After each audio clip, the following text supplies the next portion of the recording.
कुंज बिहारी से रास बिहारी से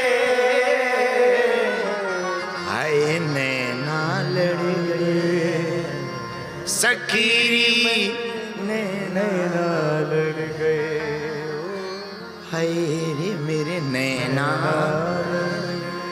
सखीरी मेरे नैना लड़ गए मेरे बाके बिहारी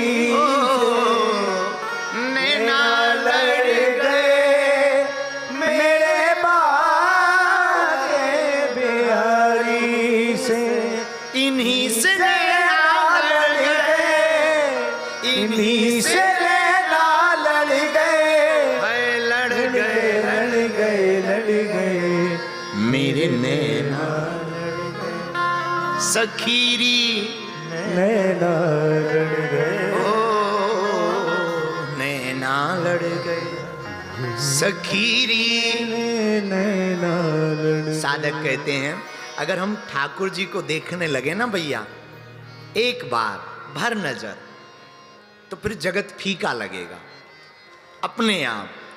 अभी हम लोग ना छोटे छोटे विषयों को लेकर बैठते हैं। जिस दिन गोविंद से प्रीति हो जाएगी ना संसार फीका लगेगा। आपका मन ना एकदम आह्लादित रहेगा। फीका लगने का मतलब ये नहीं कि बुरा लगेगा, नहीं, मन भरा रहेगा, आंखें भरी रहेंगी। बात बात पर ठहाका लगाओगे, बात बात पर कभी रोओगे, कभी हंसोगे, कभी नाचोगे, कभी झूमोगे। और जब ऐसी हालत होने लगे ना तो समझ जाना तुम थोड़े थोड़े बांके बिहारी के हो गए हो। कभी श्रृंगार करोगे ना तो ये लगेगा हम जब ठाकुर जी के सामने जाएंगे तो कैसे देखेंगे वो हमें। जब भी प्रीति होती ना, प्रेम, तो जिससे भी प्रेम होता उससे बार बार उसका चित्त में ध्यान आता। फिर आदमी गाना भी गाता ना उसी का ध्यान करता, आदमी खाना भी बनाता ना उसी का ध्यान करता। और तो ठीक है, बहुत अच्छे से किसी दिन श्रृंगार कर ले, थोड़ा ठीक ठाक दिखने लगे, तब उस दिन लगने लगता कि जरा जिससे प्रेम है वो हमें देख ले। उसी की तरफ मन जाता, उसी की तरफ चित्त जाता, उसी की तरफ भाव बार बार जाता। कुछ भी ठीक ठाक सब बनता हुआ देख लें या कोई बहुत अच्छी जगह जाए तो वहीं से तुरंत वो फोटो क्लिक करता कि हम दिखाएंगे, हम बताएंगे। कोई बहुत बड़े आदमी के साथ बैठ जाए तो फोटो क्लिक करता, हम जलाएंगे कि देखो अपनी कहां बनती। ये संसार के प्रेमी की ये हालत है।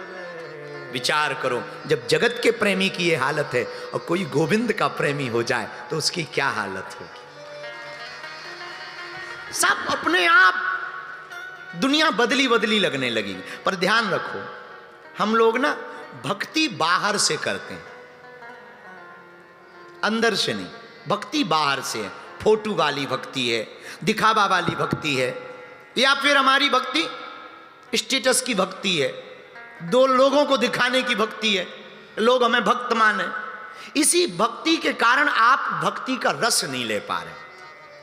जिस दिन वास्तविक भक्ति उतरेगी ना उस दिन पे जरूरत नहीं पड़ेगी कोई फोटो खींच रहा नहीं खींच रहा, हमारी फोटो आ रही नहीं आ रही, कोई हमें देख रहा, कोई हमें भगत जी मान रहा नहीं मान रहा। जो सच्चे भगत होते ना वो दुनिया को नहीं दिखाते कि हम भगत हैं, वो तो छिपाते हैं।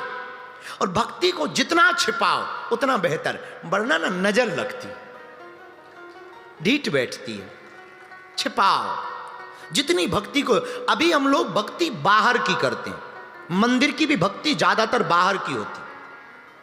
प्रार्थनाएं में ही प्रार्थनाएं थोड़ी होती आजकल की, तो प्रार्थनाएं भी कामनाओं की प्रार्थना, ऐसा हो जाए वैसा हो जाए। मंदिर में जाते हैं, 2.5 रुपया का दूध चढ़ाएंगे, 20 रुपया का नारियल चढ़ाएंगे, 2 करोड़ का पर्चा भगवान को पकड़ा देंगे।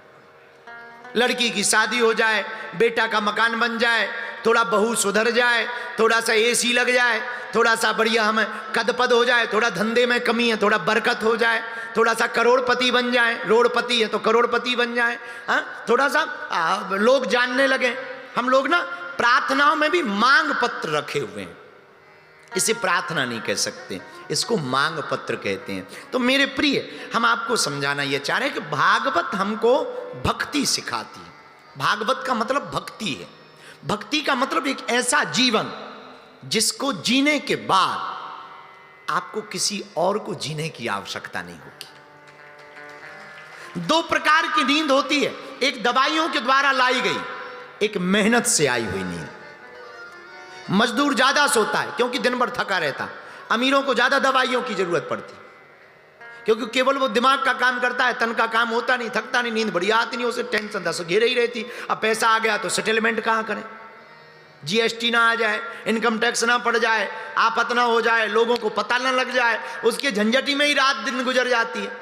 पर भक्त जो होते हैं ना, तो भक्ति भी दो प्रकार की होती है, एक स्वभाव प्रकट होना, एक किसी की देखा देखी का। पर देखा देखी की भी भक्ति ठीक है, ना होने से तो बेहतर है कि कर रहे हो, पर अंदर से प्रकट हो, ये बहुत अच्छी भक्ति है। पर हमसे कोई पूछे महाराज वो अंदर से भक्ति कैसे प्रकट होगी, तो मेरे प्रियजनों, अंदर से भक्ति तो भागवत ही प्रकट कर सकती है,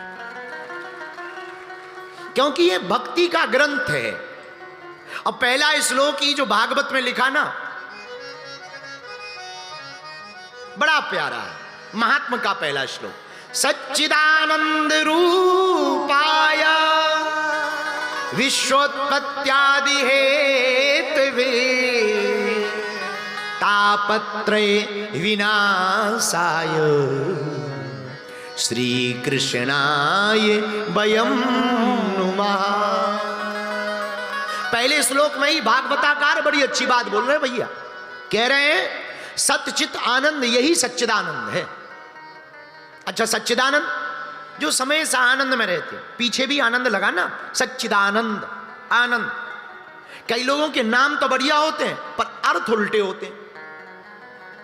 एक बहन जी का नाम था शांतिबाई, पर वो जहां भी जानती थी क्रांति फैलाती थी। बताओ, ऐसे भी नाम होते, नाम शांतिबाई, काम क्रांतिबाई का। एक भाई साहब थे एकदम काले निसून, नाम उनका गोरेलाल।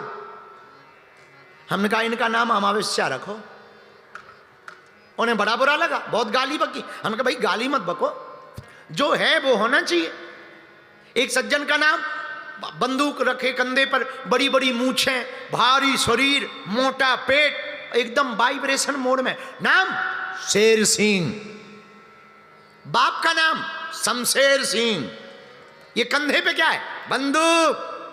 पर कांप क्यों रहे, कुत्ता भौंक रहा है। ले बताओ बात हो गई भाई। नाम शेर सिंह, बाप शमशेर सिंह, कंधे पे बंदूक है, मूंछें बड़ी, पर डर क्यों रहे, बोले कुत्ता भौंक रहा है। अरे भाई नाम बदलो, शेर सिंह हटाओ, शेर सिंह रखने लायक नहीं हो, टॉमी रखो, टॉमी। अरे हद हो गई।